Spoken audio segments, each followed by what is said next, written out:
Hello hi friends, ఇప్పుడైతే పని అయిపోయింది అనమాట. తలస్నానం అయితే చేసి ఇందాకే బట్టలు ఉతికేసి పైన ఆరేసిచ్చినాం. ఇప్పుడైతే పని మొత్తం అయిపోయింది. ఇట్లా కాసేపు ఇప్పుడైతే ఇలా ప్రశాంతంగా కూర్చున్నాం అనుకుంటున్నా. కానీ మళ్ళీ మా ఇంటి ముందులో ఒక అక్క టైలరింగ్ షాప్ ఉందన్నమాట, అక్కడికి వెళ్దాం అనుకున్నాం. నిన్నైతే వెళ్ళి అడిగొచ్చిన, సరే రండి అని చెప్పింది. ఏమో చూద్దాం పోవాలా వద్దా అని. పైన ఒక దుప్పటి అయితే నాన్నకి వచ్చిన, ఇంకా అది ఉతికేయాలి. ఒక బెడ్షీట్ నాన్నకి వచ్చిన అనమాట, అది ఉతికేయాలి. కొద్దిసేపు అయినాక కొద్దిసేపు నానబెట్టి ఇప్పుడే బట్టలన్నీ ఉతికేసి ఆరేసి అద్దేసి బెడ్షీట్ అయితే నానబెట్టి సాకేసి నానబెట్టి వచ్చిన.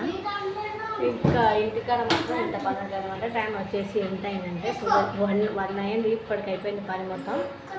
ఇప్పుడు మళ్ళీ మధ్యాహ్నం అన్నం వండాలి కదా, ఆఫ్టర్నూన్ అన్నం అయితే వండాలి. కథ అయితే ఉదయం మిల్మేకర్ కట్ చేసిన అదే ఉంది. అన్నం కడికి అయితే వండేసారనమాట. ఇంటికాడ ఉంటే ఇంత పని ఫుల్ బిజీగా ఉంటుంది అనమాట.